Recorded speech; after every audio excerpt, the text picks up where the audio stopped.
ঈমান আর নেক আমল লইয়া কবরে যাবে, আমি আল্লাহ ওয়াদা দিছি তাদেরকে জান্নাতে ঢোকাবো, আমি মেহমানদারি করাবো।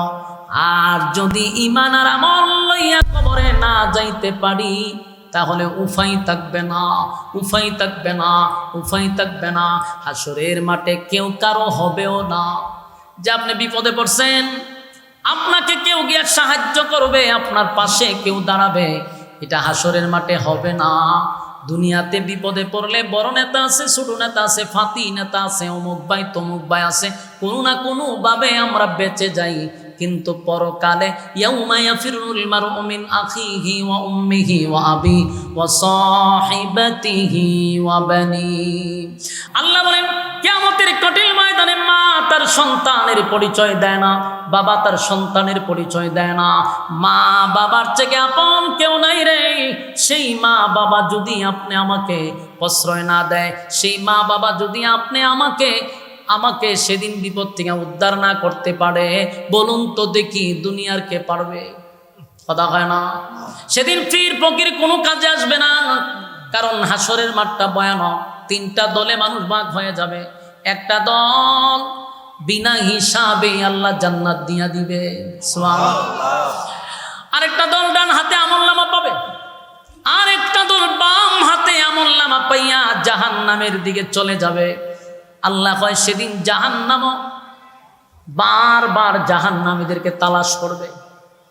আল্লাহ বলেন সেদিন জাহান্নামীদেরকে তালাশ করতে থাকবে রে।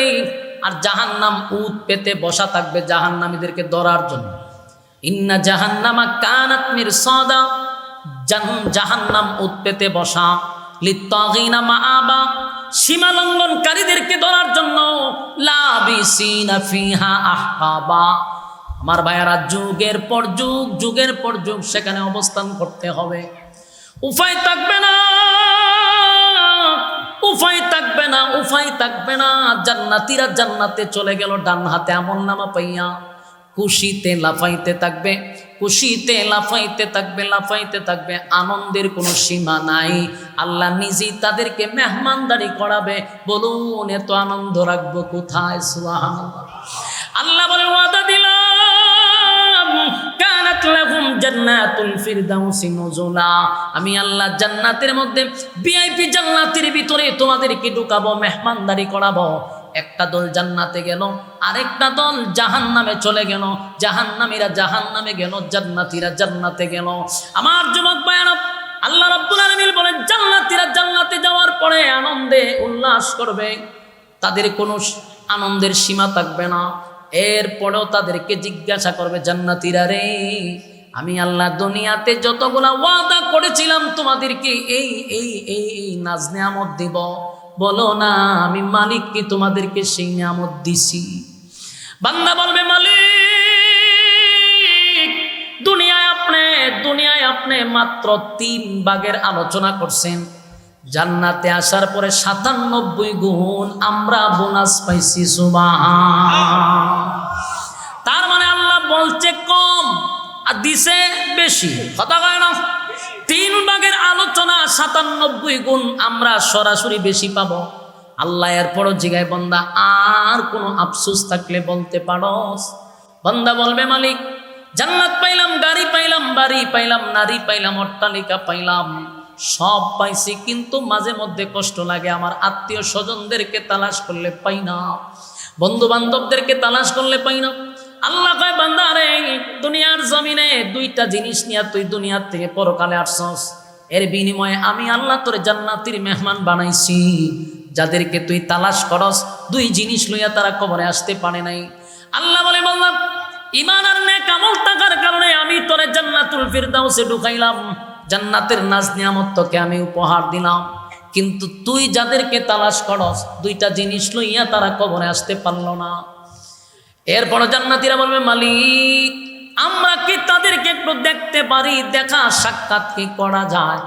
আল্লাহ ব্যবস্থা করে দিবে, কারণ জান্নাতীরা যা চায় রে আমার মালিক তা দিয়া দেয়। সুবহান। ফি জান্নাতি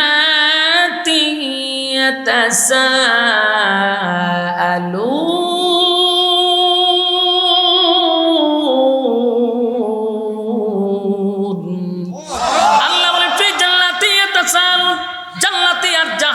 জাহান্নামীদের মধ্যে আল্লাহ একটা সাক্ষাৎ করানোর ব্যবস্থা করে দিবে। আনিল মুজরিমিনা মা সালাকাকুম ফি সাকার।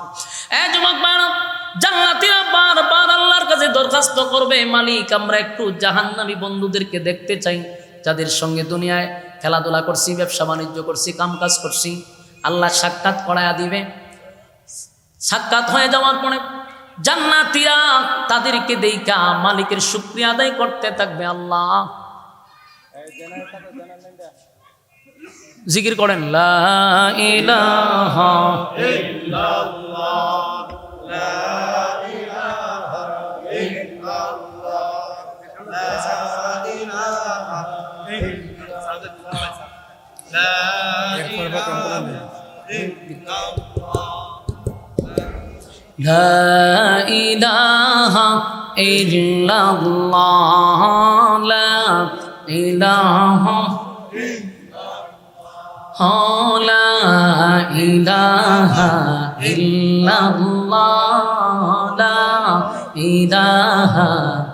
ইল্লাল্লাহ, লা ইলাহা ইল্লাল্লাহ, মুহাম্মাদুর রাসূলুল্লাহ সাল্লাল্লাহু আলাইহি ওয়াসাল্লাম। আমার যুবক ভাইরা, ফি জান্নাতি ইয়াতাসালুন আনিল মুজরিমিনা মা সালাকাকুম ফি সাকার। এই জান্নাতীরা জাহান্নামীদের সঙ্গে সাক্ষাৎ হবে, আফসোসের সঙ্গে বলতে থাকবে, জাহান্নামীরা রে, দুনিয়াতে একই গ্রামে বসবাস করলাম, একই সাথে চলাফেরা করলাম, বন্ধুত্ব করলাম, একই সাথে আড্ডা মারলাম, একই সাথে খেলাধুলাও করলাম, কিন্তু আমি জান্নাতে আরামে এসে আসি। 10টা পৃথিবীর সমান আল্লাহ একটা জান্নাত দিল, আর তুই জাহান্নামের আগুনে জ্বলস, ঘটনাটা বুঝলাম না। এবার জাহান্নামীরা বলবে, দোস্ত, জাহান্নামে আসার আমাদেরও কারণ ছিল, আর জান্নাতে আসার তোদেরও কারণ ছিল। তোরা 2 জিনিস লইয়া কবরে আসছস, আল্লাহ তোদেরকে জান্নাত দিছে, আমরা 2টা জিনিস আনি নাই, তাই জাহান্নামে দিছে। জাহান্নামের প্রথম যে কারণটা, এটা উল্লেখ করবে জাহান্নামীরা। কথা কি বুঝতেছেন? ক্বালু লাম নাকু মিনাল মুসাল্লিন।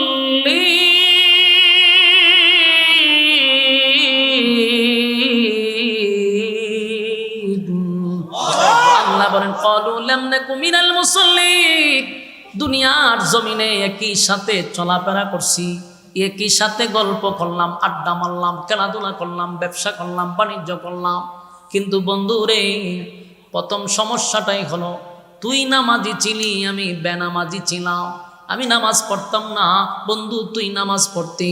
ঘটনা হলো, নামাজের সময় আমি ব্যবসা চালিয়ে যেতাম, আর তুই নামাজের সময় দোকান বন্ধ করে মসজিদে চলে যাইতি। ক্বালু লাম নাকু মিনাল মুসাল্লিন, তুই মুসল্লি ছিলি, আমি মুসল্লি ছিলাম না, তাই মালিক আমারে জাহান্নামে দিছে।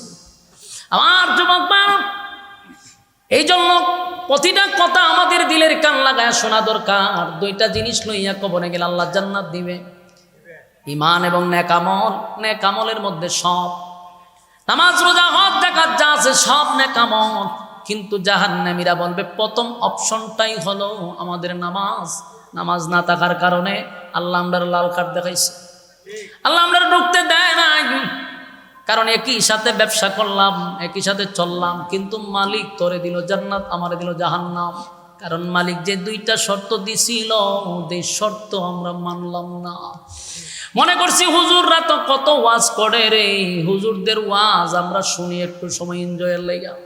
এরকম মন মানসিকতা নিয়ে যারা ওয়াজ শুনছে, শুধু শুনলো আর কান দিয়া ঢুকাইলো, আরেক কান দিয়া বাহির করলো, কোনো কাজেই লাগলো না, তারা জাহান্নামে গিয়া আফসুস করবে। রাসূল বলেন, হাতের আঙ্গুলিগুলি কুশারের মতো তারা চাবাইতে থাকবে, আফসুস করবে, হায় আফসোস,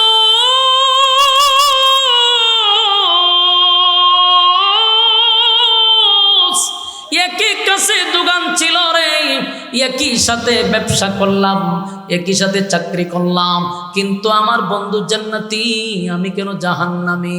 আল্লাহ বলবে, বান্দা 2টা অপশন দিছিলাম, মানলি না, বুঝলি না, করলি না, আজকে অনন্তকাল জাহান্নামের আগুনে জ্বলবি। কেউ তোদেরকে জামিনও দিবে না, কেউ যাইব, সুপারিশ করব? কেউ যাবে না, সুপারিশ করবে না। তাই বলুন, আজকের আলোচনার পরে আমাদের প্রথম নাম্বার শর্ত হলো নেক আমলের মধ্যে সর্বপ্রথম হলো নামাজ। কথা হয় না?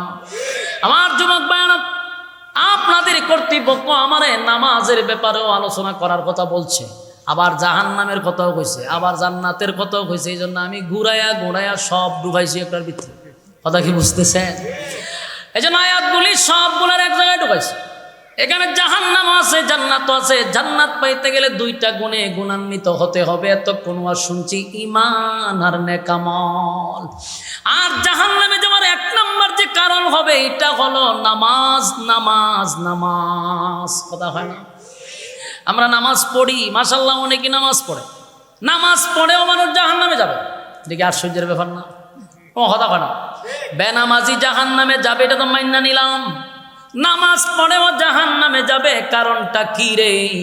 কপালের মধ্যে কালো দাগ পড়ে গেছে, এরপরও লোকটা জাহান্নামে যাবে। তার কারণ হলো যে নামাজ পড়ছে, নামাজ হয় নাই। সেই নামাজ তামাশার নামাজ, এই নামাজ লোক দেখানোর নামাজ। জীবনভর নামাজ পড়ছে, এখন পর্যন্ত নামাজি সূরা ফাতিহা শুদ্ধ করে পড়তে পারে না। অথচ নামাজ ভঙ্গের কারণ হলো 19টা হলো নামাজ ভঙ্গের কারণ। প্রথম কারণটাই হলো নামাজে অশুদ্ধ পড়া। তোমার কথা বলে বলো, নামাজ ভঙ্গের কারণ কয়টা? 19টা। এর প্রথম কারণটাই হলো নামাজে অশুদ্ধ পড়া। নামাজে অশুদ্ধ পড়া, এই শুদ্ধ পড়ানো একমাত্র ভার্সিটিতে পড়া হয়, স্কুলে, কলেজে। তাহলে শুদ্ধের জায়গা কোন জায়গা? মাদ্রাসা। আপনি আমার সন্তানকে মাদ্রাসায় পড়াইতে হবে, এই ওয়াজ আমি করি না। আপনার ছেলেকে আপনি ইঞ্জিনিয়ার বানান, ডাক্তার বানান, ব্যারিস্টার বানান, দরকার আছে। কিন্তু প্রাথমিক শিক্ষাটা মাদ্রাসায় দেন, যেন সূরা কেরাতটা তার সহি হয়ে যায়। আমার যুবক ভাইরা, নামাজ ভঙ্গের কারণ 19টা। যদি প্রথমেই নামাজ ভঙ্গ হয় তেলাওয়াতের কারণে, আমার জীবনে বহু নামাজি আমি দেখছি সূরা ফাতিহা পড়তে পারে না। এই প্যান্ডেলের ভিতরে বহু নামাজি আছে রে, 60 বছর ধরে শুধু নামাজই পড়ে, কিন্তু এখনো সূরা ফাতিহা হয় না। নামাজের ওয়াজিব 14টা যদি বলি, বলেন পারবে না। প্রতি রাকাতে ওয়াজিব ছাড়তেছে, আছে না নাই? প্রতি রাকাতেই ওয়াজিব ছেড়ে দে। যদি আপনি তারা শুধরাইতে যান, বলে চাচা হইছে না, তাহলে আমরা 12টা বাজে নিব। তবে তোর জন্মের রাখ থেকে নামাজ পড়ি বেটা, তুই কোন দিনের নামাজি আমার শিখাস? তাফালিংয়ের ছুটে আপনার 12টা বাজে নিব। কিন্তু বেচারা নামাজের ওয়াজিব সারে প্রতি রাকাতে নামাজ আছে না গেছে গা?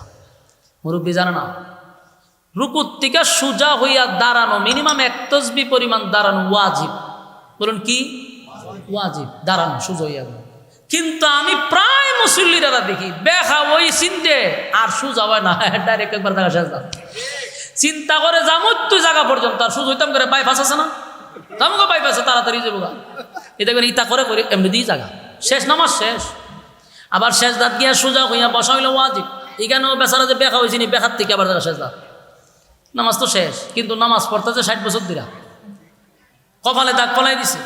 আবার তসবিহ তো আছে, সুবহানাল্লাহ মারতেছে, ইবাদত বন্দেগীর অভাব নাই। কথাখন ঠিক নেই। কিন্তু আমার যুবক ভাই, কথাগুলি যদি মুরব্বীরা, আমার কথাগুলি যদি আপনাদের কষ্ট লাগে, কিন্তু এই কথাগুলি আপনাদের খুব বেশি প্রয়োজন। যারা 50 বছর ধরে নামাজ পড়েন, ভাই আপনাদের এখানে বসে রয়েছেন, এরা একটু নিয়ন্ত্রণ করেন, কথা কইতে দিয়েন না। মুখ সাবদা দূরে, নাকটা ছাড়া, নাক ছাড়া দূরে রেন, চাপ দিয়ে এনে বইয়া কথা কয়। মুরব্বী যারা আছেন কি রাগ করছেন নি? আমি কি আপনারা বিরুদ্ধে গেছি? আপনারা পক্ষে? আপনি যদি শুদ্ধ করে 4টা সূরা শিখেন, কোরআন মুখস্থ করতে এটা ফরজ না, অন্তত 4টা সূরা তো আপনি মুখস্থ করেন শুদ্ধ কইরা, যেন নামাজ ভঙ্গ না হয়। আর নামাজে অশুদ্ধ পড়া নামাজ ভঙ্গের কারণ প্রথম। তাই আমরা সমাজের অনেক মানুষ নামাজ পড়ে জাহান্নামে যাবে। কথা বুঝতেছেন? নামাজে আপনি ঠিক হয়, কিন্তু আপনারই নামাজ আল্লাহর শিখবেন কই থেকে? ভার্সিটির থেকে না মাদ্রাসা? এই জন্যই বলছি আপনার ছেলেরে বানান, কিন্তু অন্তত প্রাথমিক শিক্ষাটা মাদ্রাসায় দেন। ক্ষতি নাই তো। আগে আমরা অপবাদ দিত বলে মাদ্রাসাত লেখাপড়া হয় না, ইংরেজি নাই, বাংলা নাই। আমরা জান আমরা মাদ্রাসার ইংরেজি লেখা দেখলে আপনার মাথা চোখ কপাল উঠে যাবো। আপনি কবেন যেটা হাত দিয়ে লেখে না, এটা কম্পিউটারে লেখছে। যান যে কোনো নুরানি মাদ্রাসায় যান, আমারই কেন না, এখানেই যান, নুরানি লেখা দেখলে আপনি আশ্চর্য হয়ে যাবেন। আপনার 100টা ডিগ্রি লাগায় ওই রকম লেখা লিখতে পারবেন আসলে আমাদের মাদ্রাসার ছাত্রদের লেখা দেখলে। আপনি কোন দিকে ফালাই দিবে? ফালানোর কোনো সুযোগ নাই। আমাদের ছোট ছোট বাচ্চারা ইংরেজিতে বক্তব্য দেয়, এখন আরবিতে বক্তব্য দেয়, কোন দিকে ফালাই দিবেন আপনি? আপডেট হয়েছে তো, এখন পরিবর্তন হয়েছে। মাদ্রাসারা ঠেলাটা ফালাই দিয়ে না, সবচেয়ে বেশি মেহনত হয় মাদ্রাসাতে। আপনারা তাহাজ্জুদের সময় গভীর রাত্রে ঘুমান, দেখবেন গভীর রাত্রে ছাত্ররা তাহাজ্জুদ করতেছে। ভূমিকম্প তো বাংলাদেশে উল্টাইয়া সিনোনিয়া লাগানোর দরকার ছিল, কিন্তু একমাত্র এই মাদ্রাসার ছাত্রদের কারণে আল্লাহ জমিন এখনো টিকায় রাখছে। তাহলে ভূমিকম্প দিয়া কোথায় লেলে লেখা যে আম কুখাম বাংলাদেশ হয়, সব্যনা সব্যনা সব। কুত্তা বিলের রক্তের দাম আছে, মানুষের রক্তের এখন কোনো দাম নাই। ওয়ান টাইম মেরালায়, রাস্তাত মেরালায় মানুষ। তাহলে এরকম পাপ হচ্ছে জমিনে। আল্লাহ তো জমিনের মধ্যে জাল জ্বালা দেওয়া দরকার, কিন্তু দেয় না কেন? আপনি আকাম করে ঘুমান আর একদল উচ্চা আল্লাহর দরবারে কোরআন শরীফ পড়তেছে, চোখের পানি ছাড়তেছে। এদের কারণে আল্লাহ জমিন এখনো টিকায় রাখছে।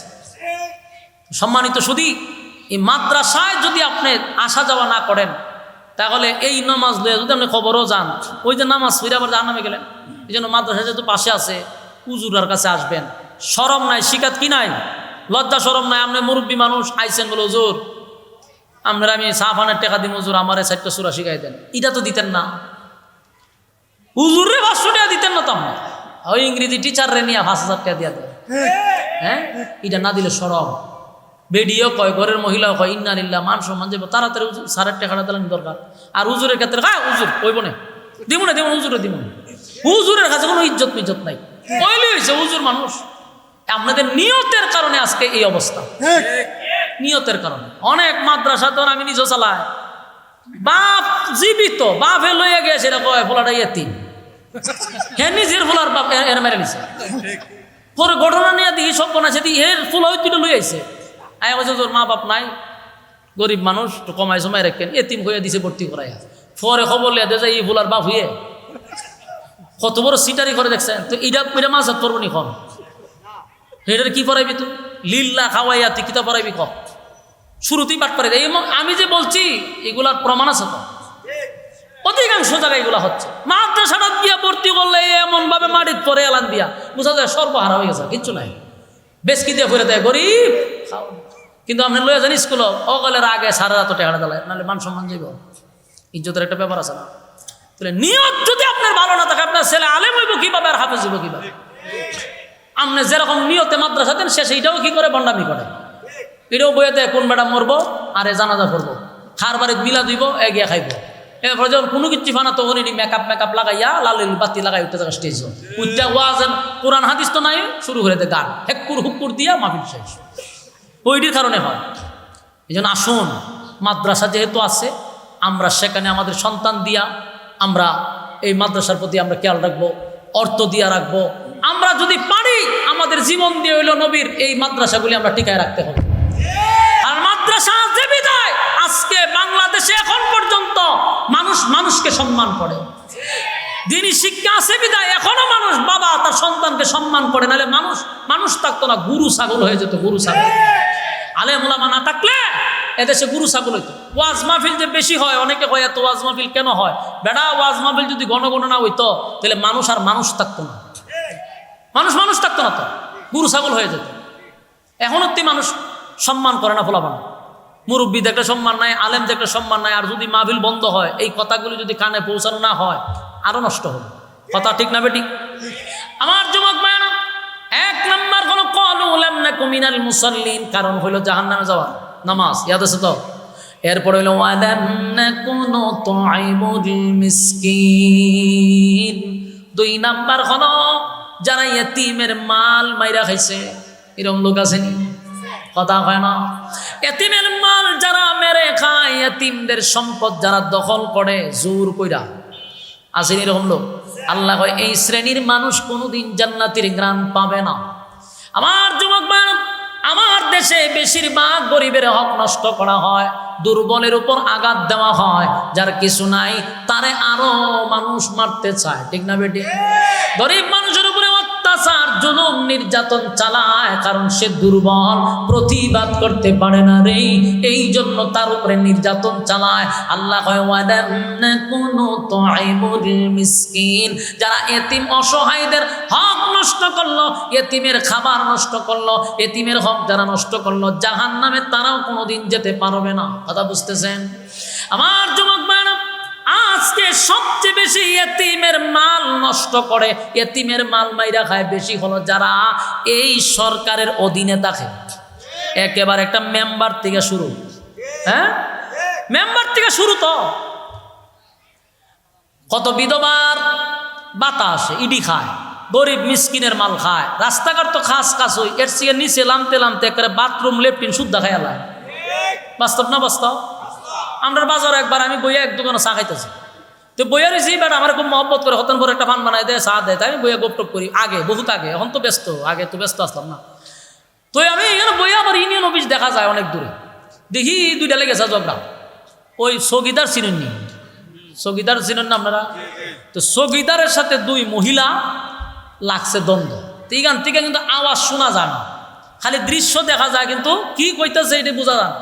তো বইয়া থাকতে থাকতে অনেক কম ধরে দেখলাম মহিলা এই চৌকিদার ভিতরে যায়, মহিলা ঠান্ডা বের করে চৌকিদারের ঠেলায় হয়ে যা, দৃশ্য দেখা যায়। অনেকক্ষণ পরে মহিলারা গেছে, যাওয়ার পরে চৌকিদারগুলি বহু পরে এই দোকানের কাছে আসছে, ডাক দানছে, কিতা খবর কিতা? ও বালা, আপনি বালা নি ছাটা খাইবেন না? আমি একটা জিনিস জিগাইতাম, ওই যে জগরাতে দেখলাম মহিলার সাথে এটি কিতা, এত খুব শরম পাইছে, হুজুরে তো দিকালাইছে রে। না হুজুর এমনি কিচ্ছু না, গ্রামের মানুষ। না আমি দেখছি তো, গরু ঢুকেন আবার ঠান্ডা বের করেন, ঘটনা কিতা? ও ঝামেলা হচ্ছে, মারাত্মক ঝামেলা। কিতা ঝামেলা কন জানা? বেজ্জতি জি, মহিলারা আপনারা কোথায়, ঘটনা কিতা? আমার তো দোষ না হুজুর, খাইয়া তোলাইছে, কিতা খাইছে? 10টা বাথরুম আছে লেফটিন গরিবের লেগা, 7টা দিছে, 3টা দিছে না। এই 3 বেডিয়ে আমার সকাল থেকে এমন একটা ডিস্টার্ব করা করতে, এখন জানা হুজুর আমি কিতা করতাম? খাইছি কি আমি নি? আমাদের 3টা কিতা, 3টা খাই লিছে। সি সি সি নিচে লামতে লামতে লেফটিনটা শুদ্ধা খায়। বাস্তব কইছি না অবাস্তব? খালি অন্য হান দেখায়, আপনারা লাগা দেখায় না? ওয়ালাম নাকুনু তুইমুল মিসকিন, মিসকিনের মাল যারা মাইরা খাইলা, গরিব অসহায়দের যারা হক নষ্ট করলা, জাহান্নামের গ্রাণ কোনোদিন পাবি না, মাথা রাখতে হবে।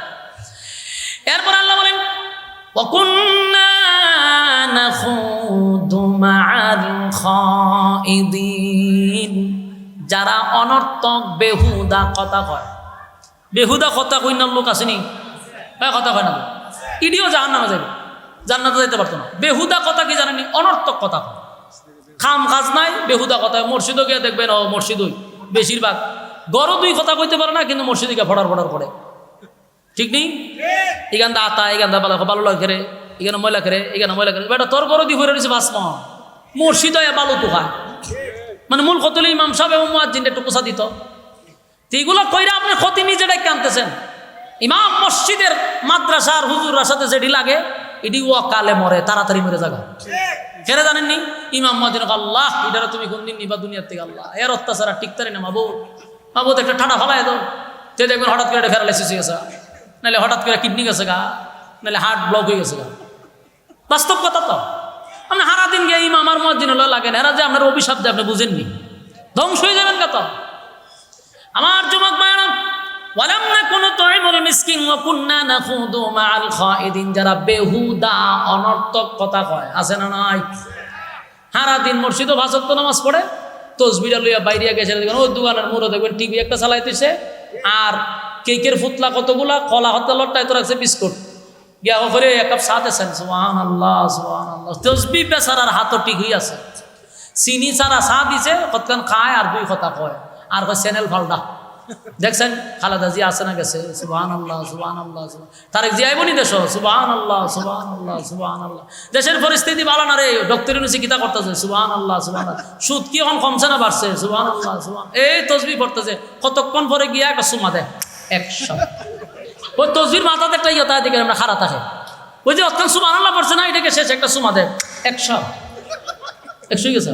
আচ্ছা কোন এই যে তুমি সুবহানাল্লাহর নামে কাম কু কাম দিনের কাম রাতের কাম সব ঢুকাইছে সুবহানাল্লাহর ভিতরে ঢুকাই সুমা মারে 100 গেছে এরপরে চা খাইয়া আবার মাগরিব আজান করে আছে এই লুকুই এক জায়গায় বই আসর থেকে মাগরিব হয়ে গেছে আবার মসজিদে ঢুকছে ঢুকে আবার জামাতের সহিত নামাজ পড়ে বলুন এইটারে কয় বেহুদা কথা যারা কয় এরা জাহান্নামে যাওয়ার এটা হলো 2 নাম্বার 3 নাম্বার কারণ বলুন কয় নাম্বার কারণ 3 নাম্বার কারণ জাহান্নামে যাওয়া আজকের থেকে বেহুদা অনর্থক কথা বলবে না রাজি আছেন কথা কয় না যারা অনর্থক কথা বলে বাস্তবে একটা কথা বলে যারা অনর্থক বেহুদা কথা বলে এরা সমাজে মূল্যায়ন কমে যায় কথা বুঝতেছেন যদি বেশি বড় করে সমাজে আপনার মূল্যায়ন থাকবে না যেন যতটুক পারা যায় কথা কম বলা রাজি আছি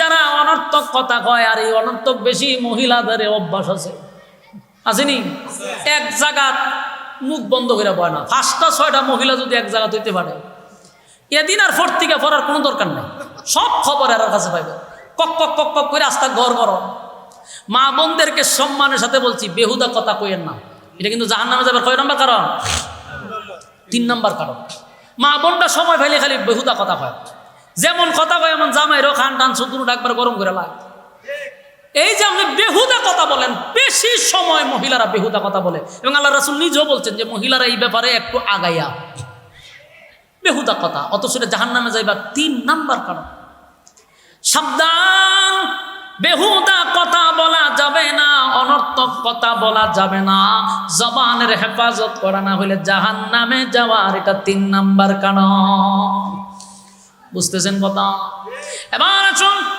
وَكُنَّا نَخُوضُ مَعَ الْخَائِضِينَ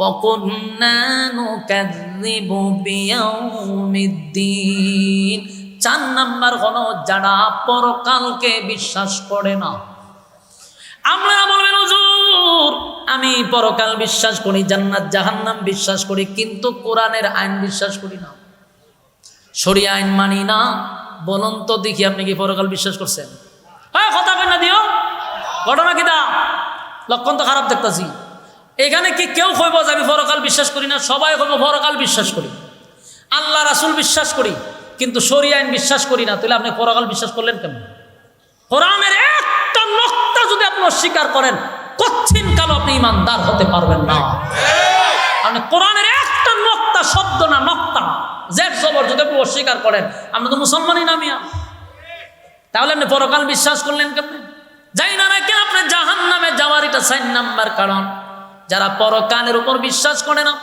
জাহান্নামে যাওয়ার এটা 4 নাম্বার কারণ এখন আপনি সিদ্ধান্ত নেন কি করবেন সিদ্ধান্ত আপনারা তো জাহান্নামে যাইতে রাজি দল ছাড়তে রাজি না জাহান্নামে যাইতে রাজি নেতা ছাড়তে রাজি না যা জাহান্নামে যা যা তুই জাহান্নাম জনমের শেষানি শেষাইবা আল্লাহ তোরে নেতা ছাড়তি না তো বালা কথা মায়ের খা ইচ্ছা মতো আমার যুবক মায়ানব শেষ কথা হলো যেই কথাগুলি আপনাদের সামনে বললাম এর মূল একটা জায়গাতেই কথা শেষ এটা হলো আমরা যদি জান্নাত যেতে চাই আমরা যদি আল্লাহর দয়া মায়া পেতে চাই 2টা গুণে গুণান্বিত 1 নাম্বার ইন্নাল্লাযীনা আমানু ওয়া আমিলুস সালিহাত 1 নাম্বার ঈমান 2 নাম্বার হলো নেক আমল ঈমান আনবো কার মতো আমিনু কামা আমানান নাস ঈমান আনবো ওই মানুষদের মতো যারা ঈমান এনে আমাদেরকে দেখায়া গেছে ঈমানের জন্য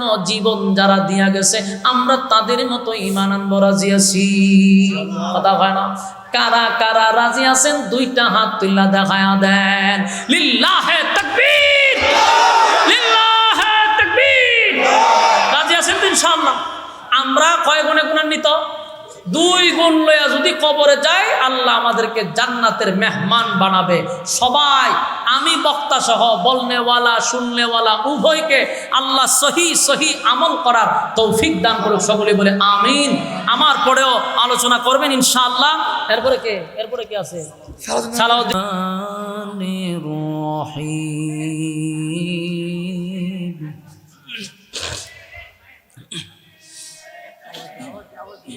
في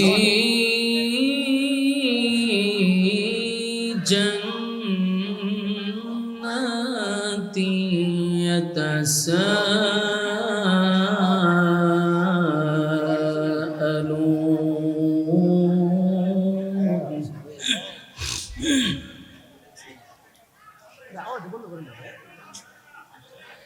عن المجرمين ما سلككم في سقر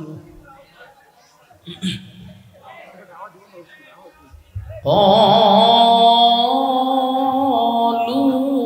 لم نك من المصلين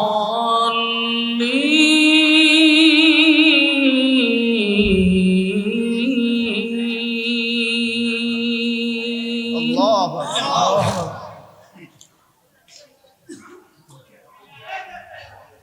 আপনারা এখানে কি লোক নাই ভলান্টিয়ার নাই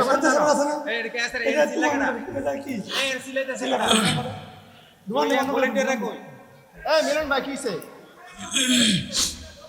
এর দোকানটি বন্ধ করে দেন, দোকানটি বন্ধ করে দেন। ভাই এখানে বইলা তো লাভ নাই, এখানে বইলা লাভ না, ওখানে যান, ওখানে যান, কথা না বলো। قالوا لم نك من المصلين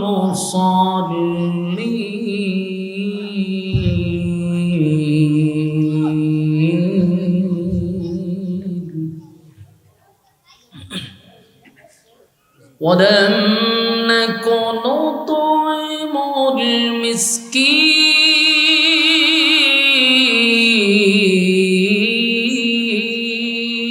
المسكين وكنا نخوض مع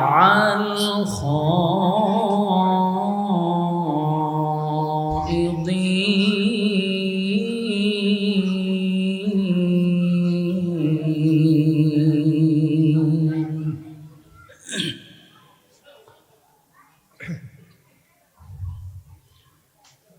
وكنا نكذب بيوم الدين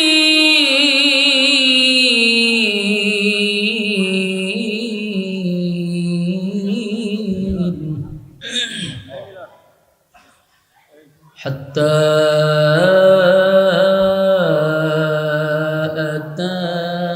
أتانا اليقين صدق الله العظيم درود شريف পড়েন اللهم صل على محمد وعلى آل محمد كما صليت على إبراهيم وعلى إنك حميد اللهم بارك على محمد كما باركت على إبراهيم وعلى إنك حميد مجيد सारे दुनिया तय किया मैं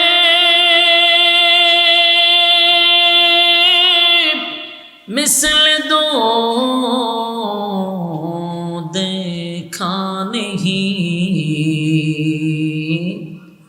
तेरी मानद खूबसूरत चांद भी होता नहीं बलगल उला बिकमालिही कशबत तुझे बिजमालिही हसनत जमीआ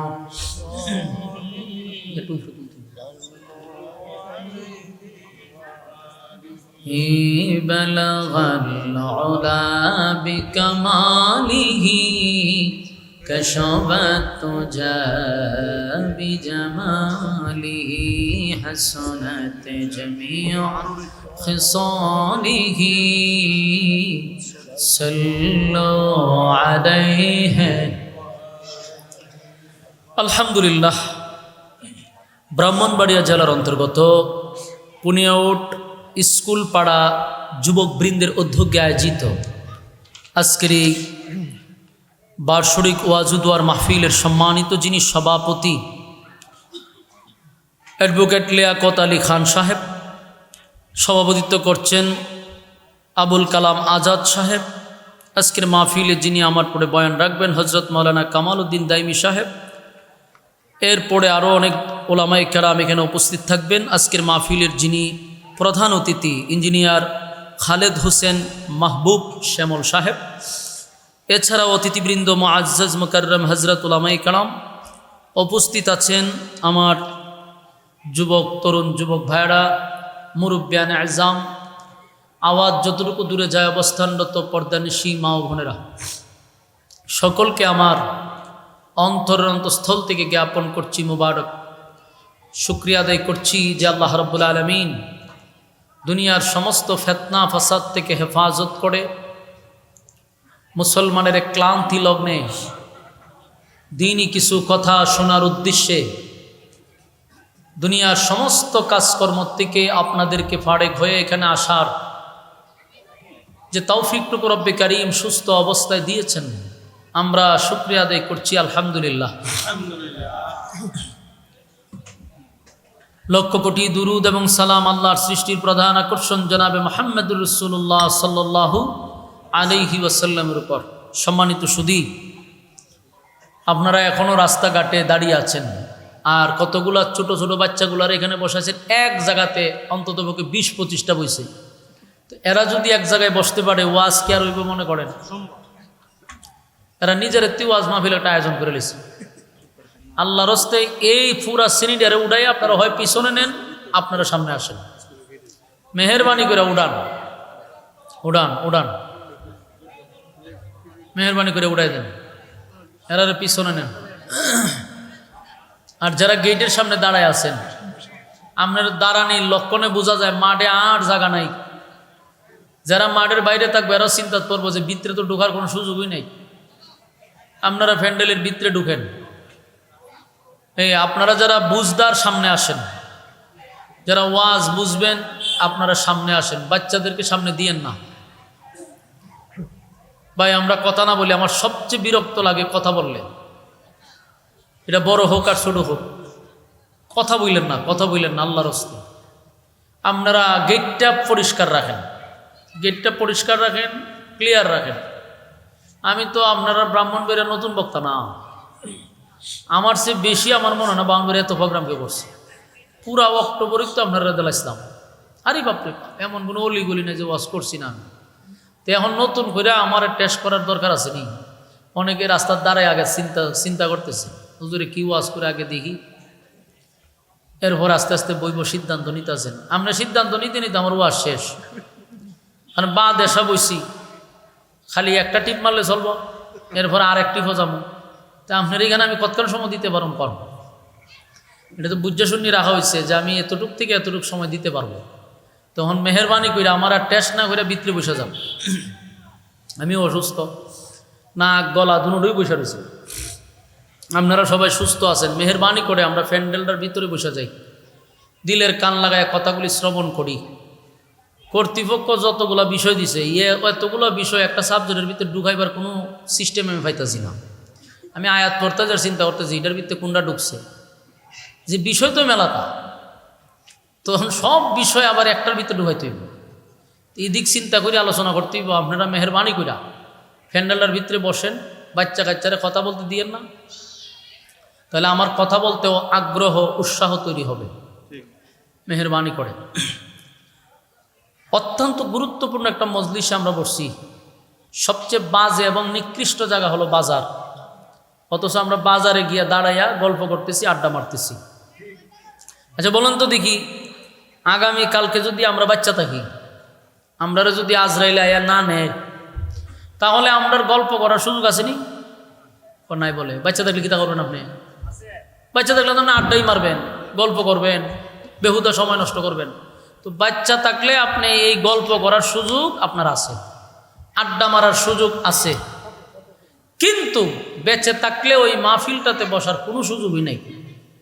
আগামীকাল কি মাহফিল হবে?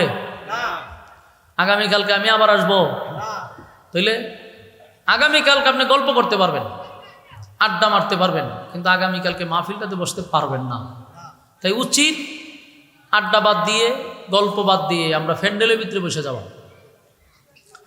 আমি আপনাদের সামনে কয়েকখানা আয়াতে কারিমা তেলাওয়াত করছি। যে বিষয়টা আমার মাথায় দিছে আমি এখান থেকে শুরু করতেছি। আমরা যারা এখানে বসছি অথবা যারা মাইকের আওয়াজ পাচ্ছি, এখানে বসছি যারা, আমরা তো উদ্দেশ্য করে আসছি কিছু দিনই কথা শুনব, এবং এখানে যারা বসে ওয়াজ নসিহত যারা শুনে সকলেই পরকালমুখী, জান্নাত চাই, জাহান্নাম থেকে বাঁচতে চাই, ঠিক না? উদ্দেশ্য তো আমাদের একটাই নাকি? পরকালে সুখ শান্তি চাই। এই জন্য এই মানুষগুলা দুনিয়ার সমস্ত ব্যস্ততা পিছনে রাইখা, আরামের বিছানা ঘরে রাইখা নর্মাল বিছানাতে বসে থাকে। দুনিয়ায় কিছু পাইলো আর না পাইলো, কিন্তু পরকাল যেন না হারায়। এই জন্য এই মানুষগুলা এই সমস্ত নেকের কাজে শরিক হয়। আমরা সকলেই জান্নাত চাই, কেউ জাহান্নামে যাইতে চাইও না। নামাজ যে পড়ে না হেও চায় জান্নাতে যাইত,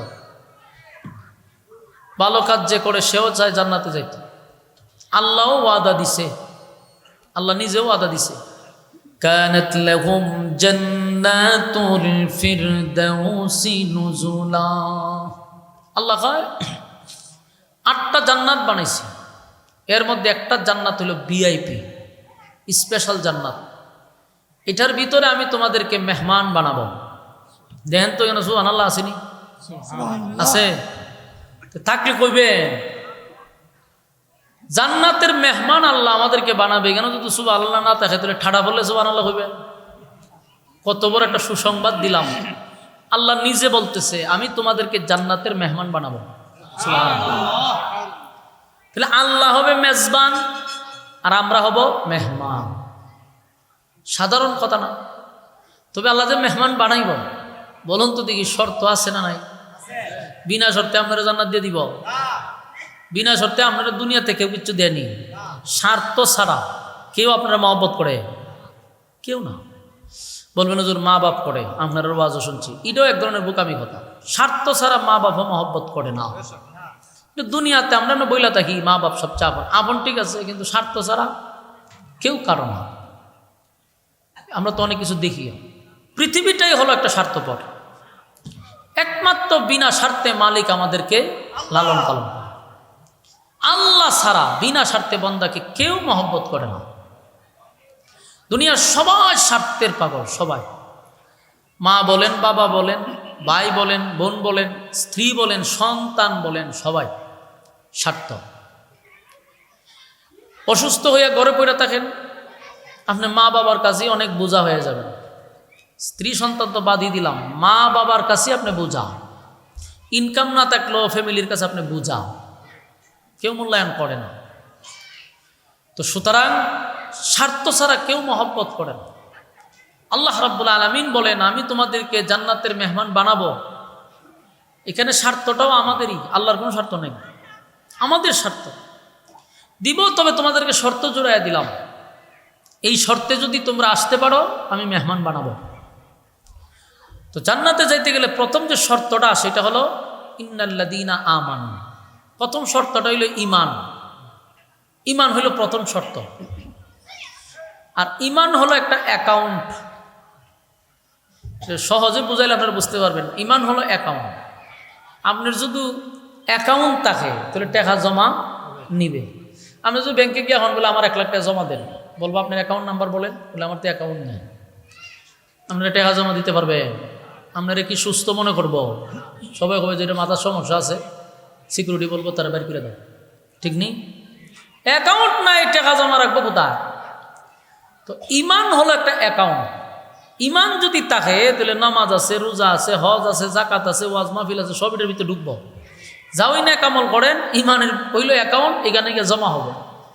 ঈমানই নাই, আপনি নামাজ দিয়ে কিতা করতেন, রোজা দিয়ে কি করতেন, ওয়াজ মাহফিল শুনে কি করতেন? কথা হয় না? ঈমান সবচেয়ে বড় নিয়ামত।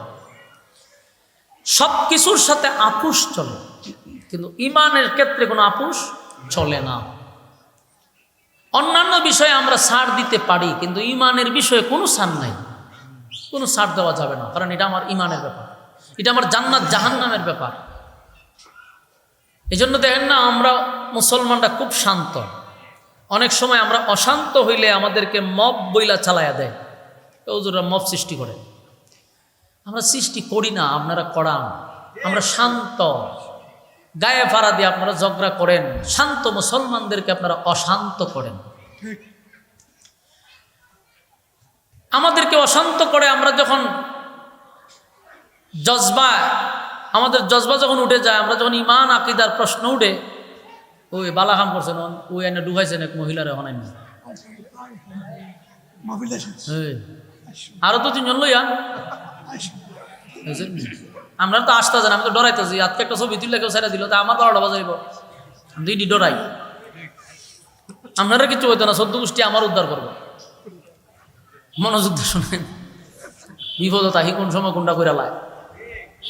এখন দেখেন, বলুন আমরা শান্ত কিনা? আমরা কি গায়ে ফাড়াতে ঝগড়া করি? আমরা কারোর সাথে লাগি না, আমরা তো শান্ত। আপনি ইসলামের বিরুদ্ধে কথা বললেন না, আপনি কোরআন নিয়ে কথা বললেন না, আপনি রাসূল নিয়ে কথা বললেন না, আমরা শান্ত। আপনি যখনই কোরআনের বিরুদ্ধে কথা বলবেন, যখন ইসলাম নিয়ে কথা বলবেন, আলেমদের বিরুদ্ধে কথা বলবেন, কোরআনের বিরুদ্ধে কথা বলবেন, আমরা অশান্ত। শান্ত মানুষকে অশান্ত করা আপনাদের মতো রামবামদের কাজ হইতে পারে। যখনই আমরা প্রতিবাদ করতে যাই, তখনই আমাদেরকে মব বইলা চালায় দেয়, ঠিক না? এই খেলা আর কতদিন চলবে? খেলাটা কতদিন চলবে? আমাদের সচেতন হওয়া দরকার। ভাই সাহেব, আমরা কথা না বলি, আমাদের সচেতন হওয়া দরকার। এজন্য আমি বলি, প্রত্যেকটা মানুষের মূল যে ধন, এটা হলো ঈমান। এটা আপনার ঠিক রাখবেন। এটা ঠিক রাখতে গিয়ে যদি আপনার দলের সাথে আপনার কোনো দূরত্ব হয়, দল ছাড়তে আপনি বাধ্য। এটা ঠিক রাখতে গিয়ে যদি আপনার ফ্যামিলিকে ছেড়ে দিতে হয়, ছেড়ে দিতে বাধ্য। এই ঈমান টিকায় রাখতে গিয়ে যদি আমার ধন সম্পদ ছাড়তে হয়, তাও আমি ছাড়তে বাধ্য। ঈমান টিকায় রাখতে গিয়ে যদি আমার জীবনটাও দিতে হয়, তাও আমি জীবন দিতে বাধ্য, কারণ এখানে আমার ঈমানের প্রশ্ন। এই জন্য আল্লাহ বলেন যে 1 নাম্বার হলো ঈমান। তো ঈমান জানবেন কার মতো? আমিনু কামা আমানান নাস। ঈমান আনো ওই মানুষদের মতো যারা অতীতে ঈমান আইনা ঈমানের পরীক্ষা দিয়ে উত্তীর্ণ হয়েছে, তাদের মতো ঈমান আনো। আমাদের মতো ঈমান না।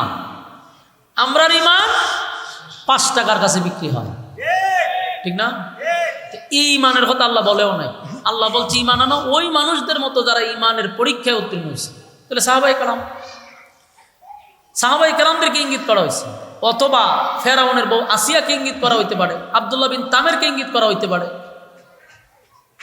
এরকম যারা ঈমানের পরীক্ষায় উত্তীর্ণ হয়েছে, তারা ঈমান ঠিকায় রাখার জন্য জীবন দিয়া দিছে, ঈমান দেয় নাই। তো আমাদেরও ঈমানের পরীক্ষা অলরেডি শুরু হয়ে গেছে। যেখানেই দেখবেন কোরআন নিয়ে অপমান করা হয়, বুঝবেন আমাদেরকে অশান্ত করার জন্য এই প্ল্যানগুলা উপর থেকে করা হয়।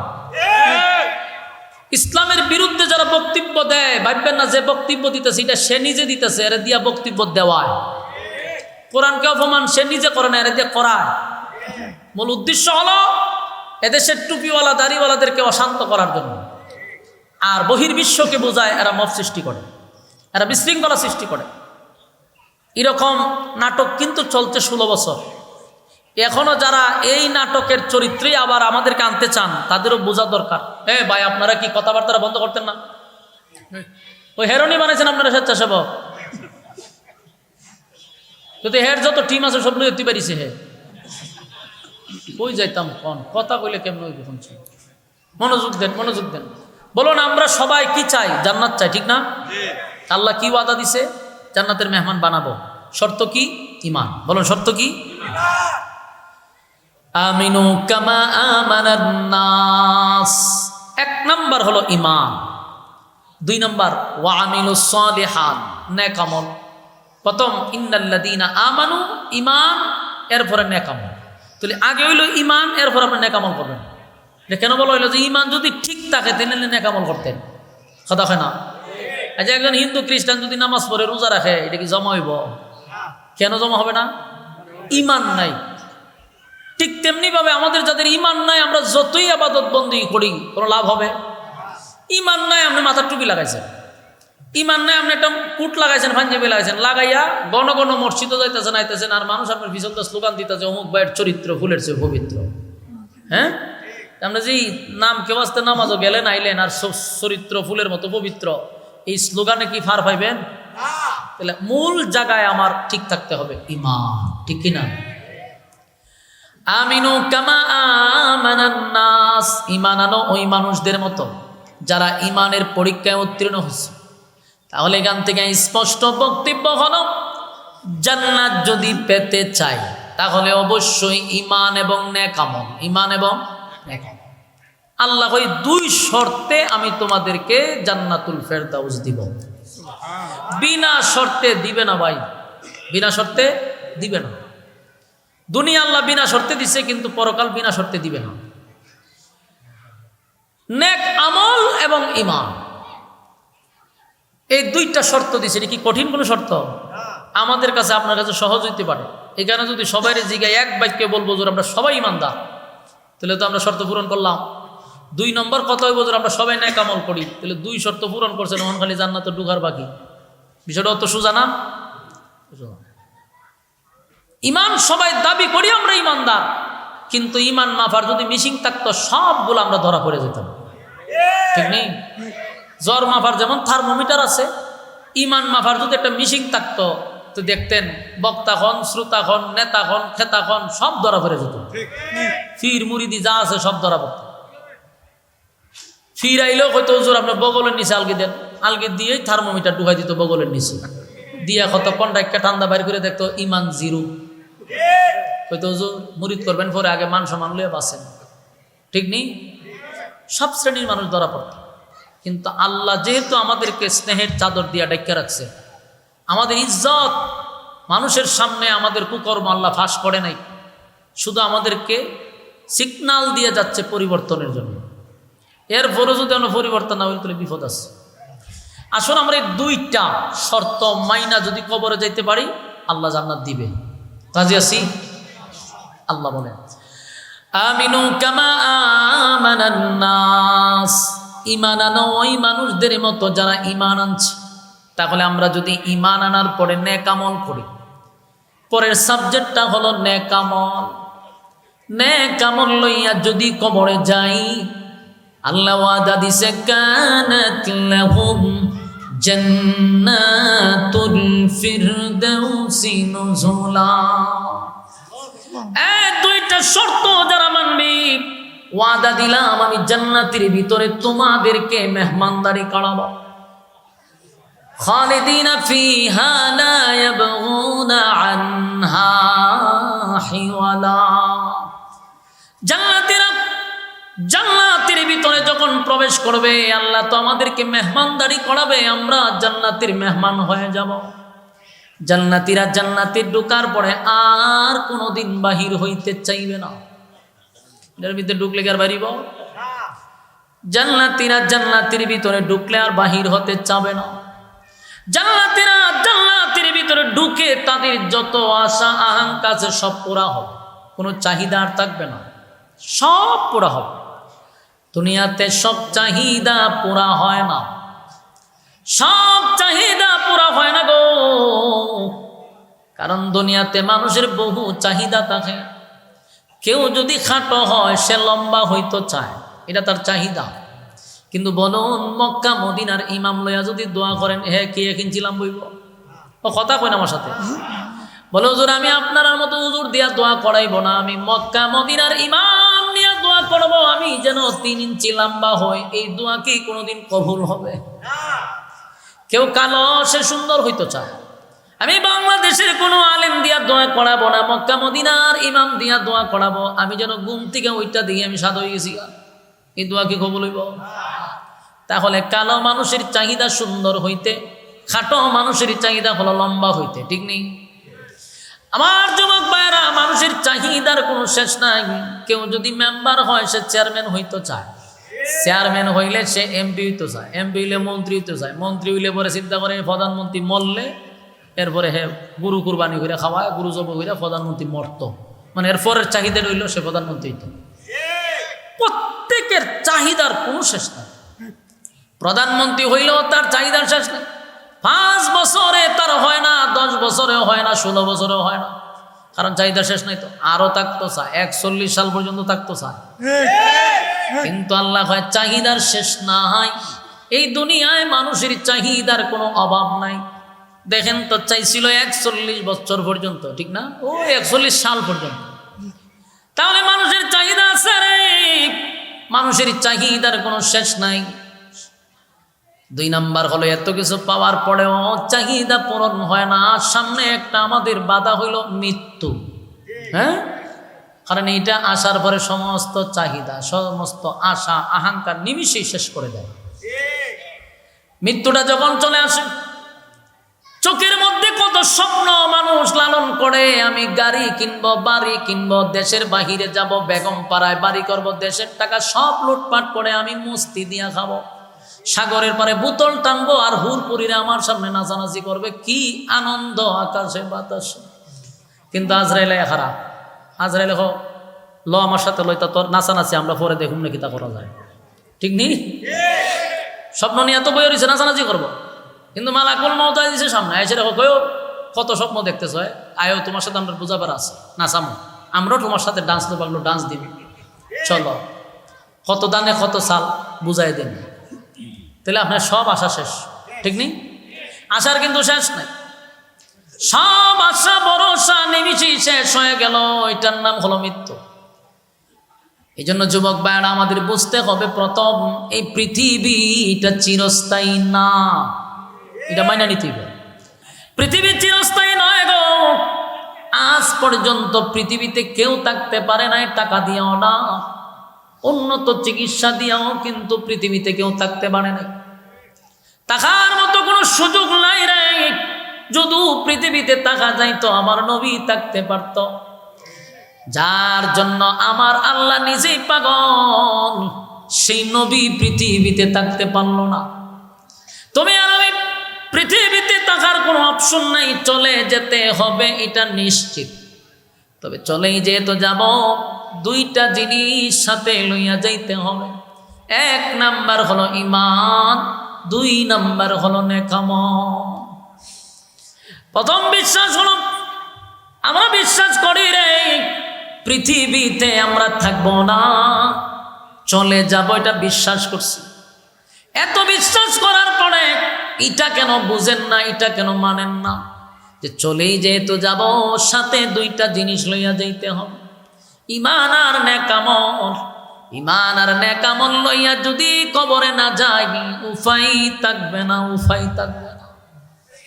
ভয়াবহ পরিস্থিতি শুরু হবে রে। আল্লাহ কয়, বান্দা আমি তোর সময়ের কসম করে বললাম তুই ধ্বংস।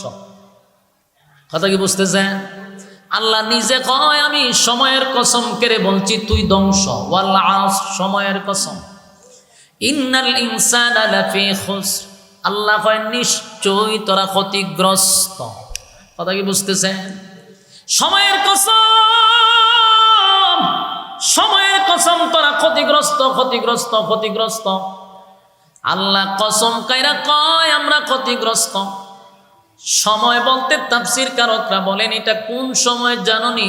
তোমার হায়াতের জিন্দেগির কসম, যতদিন দুনিয়াতে বাঁচবা এই সময়টার কসম, তোমার ফুজির কসম। আল্লাহ কয় কসম করে বললাম সময়ের মূল্যায়ন করো, না হয় ক্ষতিগ্রস্ত। আমরা ক্ষতিগ্রস্তের দ্বার প্রান্তে দাঁড়ায় আছি, কারণ 1 নাম্বার হলো সময়ের মূল্যায়ন আমরা করি না। কথা হয় না দি? আমার যুবক ভাই, অনর্থক আল্লাহ আমাদেরকে দুনিয়া পাঠায় নাই, অনর্থক বানায় নাই, বেহুদা জমিনে খাওয়ার জন্য, ঘুমানোর জন্য বানায় নাই। আফাহাসিবতুম আন্না, সেটাও তো জানা দরকার। আল্লাহ ভাই ইবাদত না করলে, ওয়ালাকাদ জারানা লিজাহান্নামা কাসীরাম মিনাল জিন্নি ওয়াল ইনস, বহু মানুষ এবং জিনকে আমি আগুন দিয়া জ্বালাবো আর পোড়াবো। কথা বুঝতেছেন? লাহুম কুলুবুন লা ইয়াফকাহুনা বিহা ওয়া লাহুম আ'য়ুনুন লা ইবসিরুনা বিহা ওয়া লাহুম আযানুন লা ইয়াসমাউনা বিহা।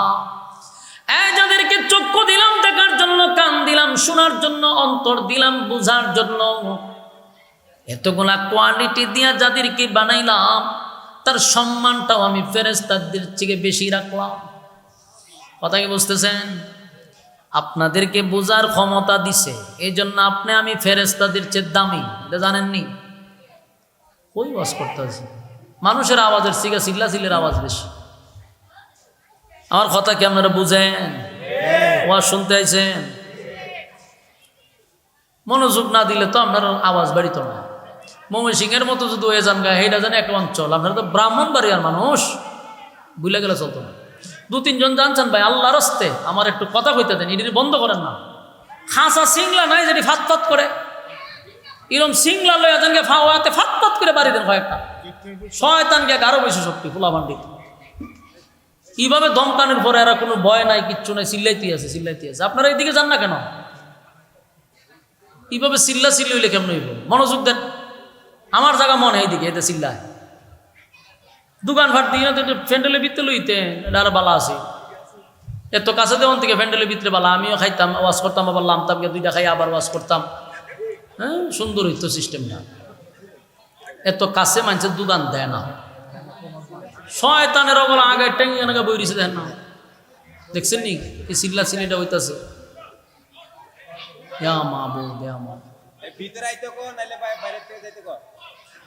এটি কি আমার এখন খাওয়ার দরকার আছে? ব্রাহ্মণবাড়ি, এটা এখানে বড় একটা মাদ্রাসা আছে, আলেম ওলামার একটা মেন গাঠি, নিয়ম কারণ তা আমরা মানুষের শিখা মোহন দিয়ে আমরা মানুষের শিখান লাগতেছে। এটা যদি অন্য অঞ্চলই তো মাইনা নিতাম যে এগুলোর আলেম ওলামা নাই, প্রভাব নাই।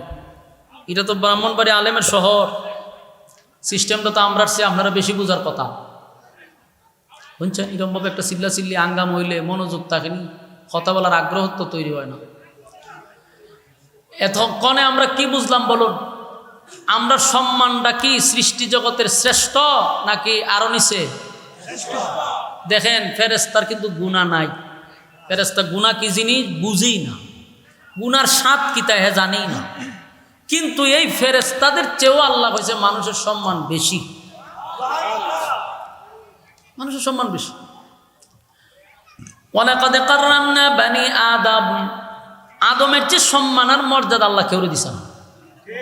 তবে আদমের সম্মান কখন বাড়ে? ফেরেশতাদের চেয়ে উপরে কখন গিয়া দাঁড়ায়? 2টা গুণে গুণান্বিত হইলে, এক হইল ঈমান, এক হইল নেক আমল। আপনি ফেরেশতাদের উপরে আপনার সম্মান নেবেন তো আগে ঈমান এবং নেক আমল থাকতে হবে, তাহলে আপনি ফেরেশতাদের চেয়েও দামি। কারণ আয়াত কিন্তু আরেকটা আছে, উলাইকা কাল আনআম বাল হুম আযাল। এখানে কিন্তু আরেক আয়াত আছে। আল্লাহ যে আয়াতে বলছে ফেরেশতাদের চেয়েও মানুষ সম্মানী, আবার অন্য আয়াতে বলছে মানুষ চতুষ্পদ জানোয়ারের চেয়েও নিকৃষ্ট। বলুন মানুষ কয় প্রকার হয়েছে? এখন 2 প্রকার মানুষ হইলিছে। একদল মানুষ ফেরেশতাদের চেয়েও দামি, আর একদল মানুষ কুত্তা বিলার চেয়েও নিকৃষ্ট। এখন আপনারা কোন চান? এই যে 2 আয়াতে আল্লাহ মানুষ সম্পর্কে কথা বললেন, এই জিনিসটা বোঝার জন্য অবশ্যই মাদ্রাসায় পড়তে হবে। বলুন এই 2 আয়াতের ব্যাখ্যা বোঝার লাগে আপনার মাদ্রাসা পড়তে না? আপনি হারা জীবন কাম কু কাম করছেন, মুত্যা ফানিলন না আপনি যদি কোন বলে আয়াতের ব্যাখ্যা বুঝি না, আল্লাহ 2 জায়গা 2 ভাবে কথা কয়। হ্যাঁ, পড়ছেন মাত্র 5 পাস 4 পাস, হ্যাঁ, বাউলগিরি করেন। আমরা যদি আল্লাহ কি কয় আমরা বুঝি না, মেজাজটা কেমন গরম হয়। 15 বছর 16 বছর হুজুররা মাদ্রাসাত পড়া আমরা বুঝি না হন, আর হে 5 পাস করে সাহেব বুঝালাই তো সূরা নাসের অর্থ কি আর হে করলো কি? ভাই আল্লাহ বলে বলছে নাস, তো চিন্তা করছে নাস শব্দের অর্থটা কিতা আর এ হইল কিতা? তুই বুঝবি কেমনে? কারণ তুই 4 পর্যন্ত পড়ছস, এরা বাউলের ঘরের ফাউল। কোরআনের অর্থ কি বুঝবি? হয় আল্লাহ একই মুখে 2 কথা কইছে। আল্লাহর কথা বুঝার জন্য তো তোর এই মাথা দিয়া হবে না। তুই বাউলে কি আল্লাহর কথা বুঝা লেবি? আল্লাহর কথা বুঝার জন্য তো যোগ্যতা লাগবো। তোর তুই যোগ্যতা নাই, তুই তো বাউল, তুই তো ফাউল। এখন সে বলতেছে যে আল্লাহ এক মুখ দিয়ে 2 কথা হয়। আচ্ছা, দিল আল্লাহরে গালি, আল্লাহরে গালি দিল, সারা দেশ অশান্ত হয়ে গেল। আল্লাহর বান্দারা যখন কেঁপে গেছে আল্লাহর ইজ্জত রক্ষার জন্য, তখন কিছু সুশীলরা আবার এই ফাউলের পক্ষ নিয়ে দাঁড়াইছে। আচ্ছা উনি এর চেয়ে আরো আশ্চর্য ঘটনা শুনেন। নেতারা যত দল আছে এরা তো বাউল ফাউলের পক্ষ নিছে কেন? স্বার্থের জন্য। এমনি তো তাদের ইমান আমল খতকান আছে, আমরা তো এমনি জানি। আচ্ছা এটা স্বার্থের জন্য পক্ষ নিছে। কিন্তু এর চেয়ে বড় আশ্চর্য বিষয় হইল, যারা নিজেকে সুন্নি দাবি করে, বলে আমরা আহলে সুন্নাত ওয়াল জামাত, আমরা আল্লাহ প্রেমিক নবী প্রেমিক, এরকম স্লোগান দেয় না? আমরা তো মানুষের কাতারেই মনে করে না, এবং আমরা মুসলমানই মনে করে না এরা। কিন্তু আমি আমার এই ক্ষুদ্র জীবনে আমি যতটুকু দেখছি, নবীরে নিয়ে গালি দিল এই লোকগুলা দেখবেন কোনো সময় প্রতিবাদে বাইর না। আল্লাহরে নিয়ে গালি দিল এই নামদারি সুন্নিরা বাইর না। কুরআন নিয়ে অপমান করলো, এরার কোনো ব্যানারে কোনো বক্তব্য নাই। নবীরে গালি দিল বক্তব্য নাই, আল্লাহরে নিয়ে গালি দিল বক্তব্য নাই। তোদের বক্তব্য কি খালি এই হক্কানি আলেমদের বিরুদ্ধে গালি দেওয়া? এদের মূল ভূমিকা হলো আমাদের অঙ্গনের যত উলামায়ে কেরাম আছে যারা হক কথা বলে তাদেরকে দমায়া রাখা হইল তাদের মূল উদ্দেশ্য এবং তাদের কর্মসূচি। কিন্তু এরা নবী নবী করে ঠিক, নবীরে গালি দিলে আর প্রতিবাদ নাই, আল্লাহরে গালি দিলে আর কোনো প্রতিবাদই নাই। এই যে এতদিন সারাটা দেশ অশান্ত হইল, কোনো লাল নীল বাত্তিওয়ালা যে কতলা বক্তব্য দেখছেন না, মেকআপ সেকআপ লাগায়া যে একটা অদ্ভুত প্রাণী আয়া উঠে, বেডা না বেডি বুঝোই জানা এটা। হ্যাঁ মুসাই মুসাই আট এখন কিতা বুঝাই, এটা কি বেডা না বেডি? এটা পাল্লার থেকে আইসে ওয়াজ করতো। বাউলের ঘরের বাউল আয় সেটা তুই ওয়াজ করস, আমার নবীরে গালি দিলে প্রতিবাদ করস না কেন? আল্লাহর শানে যে বেয়াদবি করলো তখন তুই প্রতিবাদ করলি না কেন? তোর আর একটা অর্থ আজ পর্যন্ত দেখলাম না যে বাউল ফাউলের বিরুদ্ধে একটা বক্তব্য দিতে। ডক্টর এনায়েতুল্লাহ আব্বাসী সাহেবের একটা বক্তব্য শুনলাম, উনি আসলে এই কথাটা মুখ ফুসকাইয়া বাইরে গেছিলেন। মূলত তো লোকটা হকপন্থী আমি জানি, কিন্তু আসলে যে হক কথা তো বাইরে হয়ে যায়। নিজে হকের উপরে থাকলে বাতিলের ব্যাপারে অটোমেটিক কথা আসে।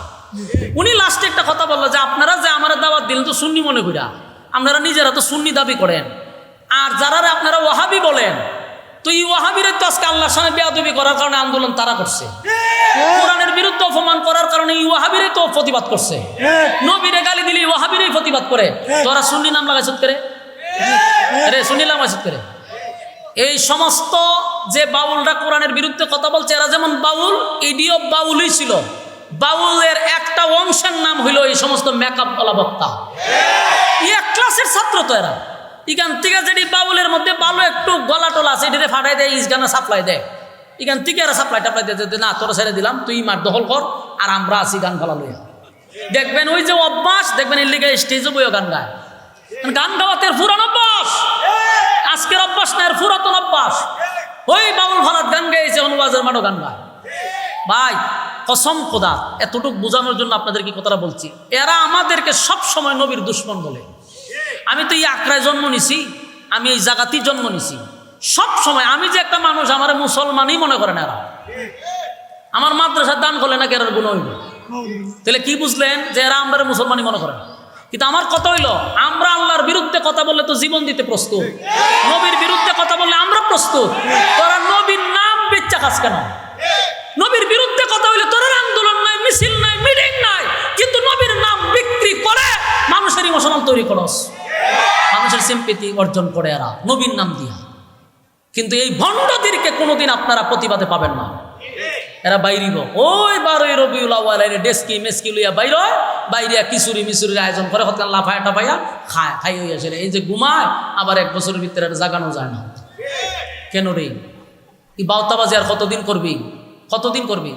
এরপরে দেখেন কত বড় সাহস, 96% মুসলমানের দেশে লাইবাই আবার কয় বাউলটা যে গ্রেপ্তার করছে এটা বলে অপরাধ হয়েছে, তার সাথে যেটা করছে এটা ঠিক হয় না। এটা কেটা করছে জানেনি? এরার মধ্যে সবচেয়ে গুরু যেটা মনে করে এখন, এটাও বাউল হই, এটা চুলমুল খাইটা এখন এটা বলে এরার মধ্যে সবচেয়ে বড় মুফতি, সবচেয়ে বড় মুফতি।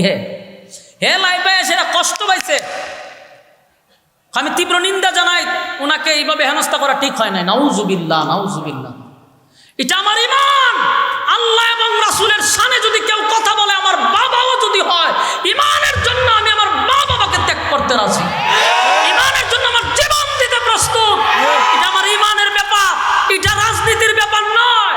আমি কোনো দলকে কথা বলছি না, এটা আমার ইমানের ব্যাপার। আপনি আমার আল্লাহরে গালি দিবেন আর বলবেন আমি শান্ত থাকবো, অসম্ভব, অসম্ভব। এটা মেনে নেওয়া যাবে না। ব্রাহ্মণবাড়িয়াতে কোরআনকে অপমান করছে। ব্রাহ্মণবাড়িয়া এমন একটা শহর যেখানে আলেম জন্ম দেয়, কথা কয় না। ব্রাহ্মণবাড়িয়ার মাটি আলেমদের ঘাঁটি, সেই মাটিতে কিভাবে আল্লাহর কোরআনকে অপমান করলো? বলেন, আল্লাহর কোরআনকে কিভাবে অপমান করলো? কি সমস্যা বলুন? ব্রাহ্মণবাড়িয়াতে কোরআনের অপমান করে নাই? কেন করা হচ্ছে? একের পর এক কেন ইসলামের উপর আঘাত দেওয়া হচ্ছে? এর প্রতিবাদ করতে হবে জায়গাতে গিয়া। আমি এটাই বিশ্বাসী না যে আমরা 10 জন গিয়ে মানববন্ধন করলাম। আমি এটা বিশ্বাসী না সরোয়ার দিতে লক্ষাধিক মানুষ ধরা করলাম। ভাই, আমার যতটুকু জ্ঞান আমি এতটুকু বলছি, এইগুলা মূলত কোনো উদ্দেশ্য না। আমরা কেন 96% মুসলমান নিজেরা দাবি করি, আমরা কেন